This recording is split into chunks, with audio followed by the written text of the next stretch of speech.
आपका स्वागत है के एस सी क्लासेस गया में। आज का टॉपिक है, सबसे पहले हम लोग पढ़ेंगे अंतःपरदावी जालिका के बारे में और उसके बाद पढ़ेंगे राइबोसोम के बारे में। और वीडियो को अंत तक देखना, एकदम बेहतरीन ढंग से समझाएंगे। और यदि क्लास पसंद आता है तो इस चैनल को सब्सक्राइब कर देना। आप जरा ध्यान से समझेगा, ये क्या लिखा हुआ है, अंतःपरदावी जालिका। और इसी को इंग्लिश में एंडोप्लाज्म रेटिकुलम के नाम से जाना जाता है। यानी इसको शॉर्ट में क्या लिख सकते हैं, तो ई आर। ई का मतलब हो जाएगा एंडोप्लाज्म और आर का मतलब हो जाएगा रेटिकुलम। यहां तक बातें तो क्लियर हुआ। अब जरा समझेगा, ये क्या बना दिए, तो ये है कोशिका और कोशिका के बीचवा में होता है केंद्रक। ये कोशिका है और कोशिका के बीच में क्या होता है, केंद्रक। अब जरा समझेगा, ये कोशिका के अंदर पाइप जैसी कुछ संरचना होता है। पाइप कहो या नली कहो, पाइप या नली के जैसा कुछ का होता है, तो पाइप या नली के जैसा कुछ संरचना होता है। और यही जो पाइप जैसा संरचना है ना, इसी को हम लोग किस नाम से जानते हैं, तो इसी को कहते हैं अंतःपरदावी जालिका। पहले मेमोरी में ये सेट करो कि अंतःपरदावी जालिका किसको कहेंगे। तो कोशिका के अंदर पाइप या नली जैसा संरचना होता है, उसको क्या कहते हैं, अंतःपरदावी जालिका। क्लियर। अब जरा समझेगा, अब हमें कहना यही है कि कुछ अंतःपरदावी जालिका के ऊपर दाने नुमा संरचना होता है और कुछ अंतःपरदावी जालिका के ऊपर दाने नुमा संरचना नहीं होता है। क्या बताएं, हम बताएं यही कि कुछ अंतःपरदावी जालिका के ऊपर दाने नुमा संरचना होता है, ये नजर आ रहा होगा। और कुछ अंतःपरदावी जालिका के ऊपर दाने नुमा संरचना नहीं होता है, जैसे इसके ऊपर दाने नुमा संरचना है तो नहीं। अब जरा समझेगा, जिसके ऊपर दाने नुमा संरचना होता है ना, इसको कहते हैं खुरदारी अंतःपरदावी जालिका। इसको किस नाम से जानते हैं, तो इसको खुरदारी अंतःपरदावी जालिका कहते हैं। और अंतःपरदावी जालिका को शॉर्ट में क्या कहेंगे, ई आर। इसमें तो परेशानी ना होना चाहिए। क्या बताएं कि जिस अंतःपरदावी जालिका के ऊपर दाने नुमा संरचना होगा उसको कहेंगे खुरदारी अंतःपरदावी जालिका। और जिसके ऊपर दाने नुमा संरचना नहीं होगा उसको किस नाम से जानते हैं, तो उसको चिकनी अंतःपरदावी जालिका के नाम से जानते हैं। उसको किस नाम से जानते हैं, तो उसे चिकनी अंतःपरदावी जालिका के नाम से जानते हैं। यहां तक बातें क्लियर। अब जरा ध्यान से सुनेगा, ये जो दाने नुमा संरचना है ना, इसी को कहते हैं राइबोसोम। इसको किस नाम से जानते हैं, तो इसको कहते हैं राइबोसोम। क्लियर। अंतःपरदावी जालिका के ऊपर दाने नुमा संरचना होगा और वो दाने नुमा संरचना को क्या कहते हैं, राइबोसोम। और जहां पर राइबोसोम होगा तो निश्चित है, 100% गारंटी है कि वहां पर क्या बनेगा, प्रोटीन बनेगा। वहां पर क्या बनेगा, तो प्रोटीन। और प्रोटीन कहां पर बनेगा, जहां पर राइबोसोम उपस्थित होगा वहीं पर प्रोटीन बनेगा। अब जरा ध्यान से समझेगा, ये खुरदारी अंतःपरदावी जालिका का काम क्या है, उसके बाद हम लोग पढ़ेंगे चिकनी अंतःपरदावी जालिका का काम क्या है। काम अब जरा ध्यान से समझेगा। सबसे पहले खुरदारी अंतःपरदावी जालिका के काम बताते हैं। तो इसका दो काम है। पहला काम का है, बताओ खुरदारी अंतःपरदावी जालिका के ऊपर कौन है, राइबोसोम। मतलब राइबोसोम का स्थान, राइबोसोम को रहने के लिए जगह कौन देता है, तो खुरदारी अंतःपरदावी जालिका। खुरदारी अंतःपरदावी जालिका के पहला काम का बताएं, पहला काम यही बताएं कि ई राइबोसोम को स्थान देता है। राइबोसोम को क्या देता है, स्थान देता है।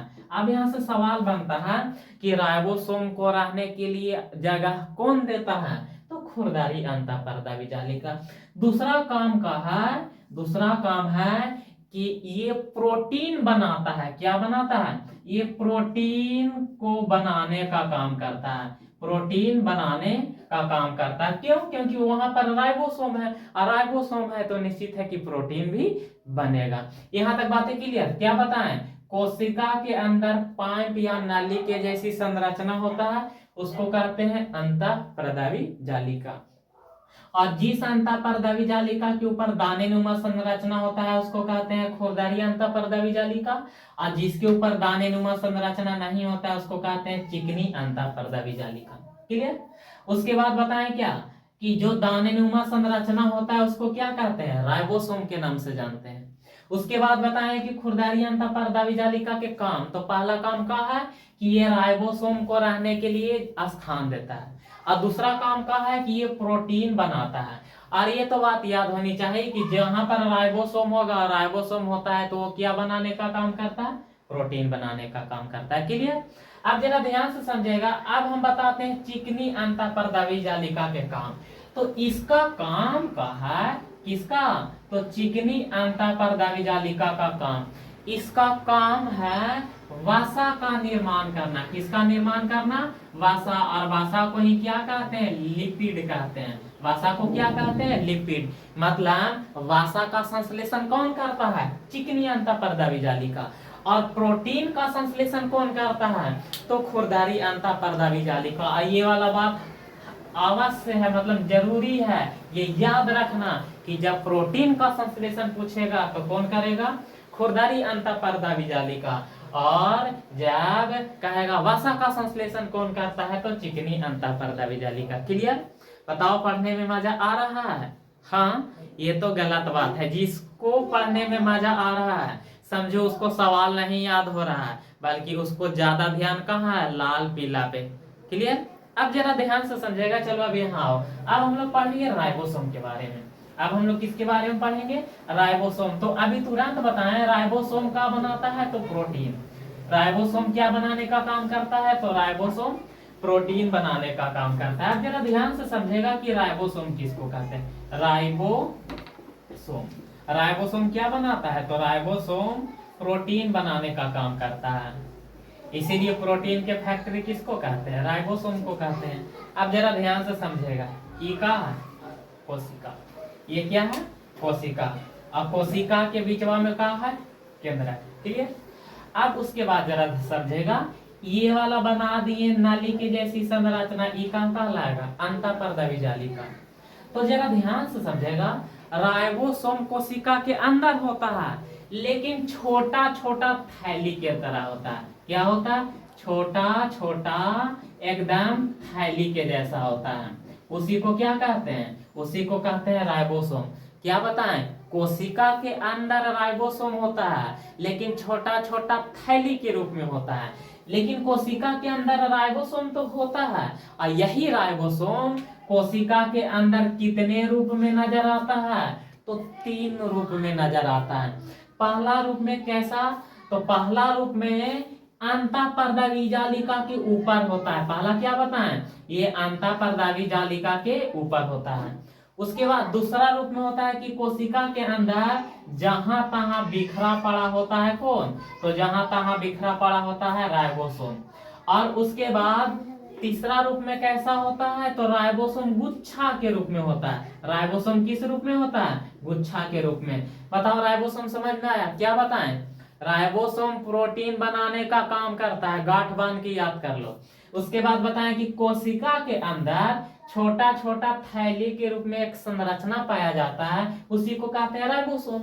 और कोशिका के अंदर राइबोसोम कितने रूप में मिलता है? तो 3 रूप में। पहला क्या? तो यह है अंतःप्रदावी जालिका के ऊपर बैठल होता है। कौन? तो राइबोसोम। क्लियर? उसके बाद कोशिका के अंदर जहां तहां बिखरा पड़ा होता है। कौन? राइबोसोम। दूसरा कंडीशन। अब तीसरा कंडीशन, राइबोसोम गुच्छा के रूप में होता है। यहां तक तो बातें क्लियर है या ना? अब जरा ध्यान से समझेगा। ये तो याद हो गया होगा कि राइबोसोम क्या बनाता है? प्रोटीन बनाता है। क्लियर? अब प्रोटीन बनाता है, इसीलिए राइबोसोम को प्रोटीन के क्या कहते हैं? प्रोटीन के फैक्ट्री कहते हैं। प्रोटीन के फैक्ट्री कहते हैं। यहां तक बातें क्लियर? हाँ या ना? अब जरा ध्यान से समझेगा। बताओ, प्रोटीन बनाने का काम कौन करता है? राइबोसोम। प्रोटीन के फैक्ट्री किसको कहते हैं?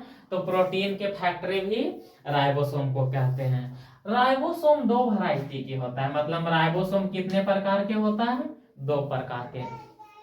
एक का नाम है 70S राइबोसोम और एक के नाम है 80S राइबोसोम। जो छोटा नजर आ रहा है वो छोटा राइबोसोम कहलाएगा।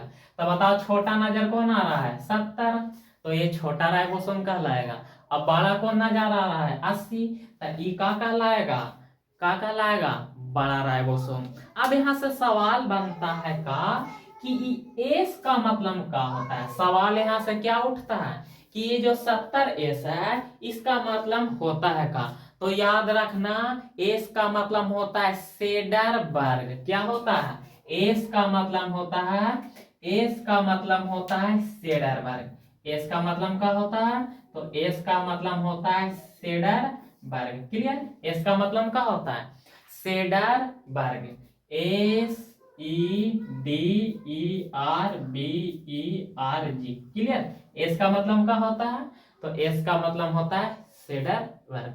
बातें तो समझ में आया, बस रहने दिया जाए। और यदि क्लास अच्छा लगता है तो इस चैनल को सब्सक्राइब कर देना।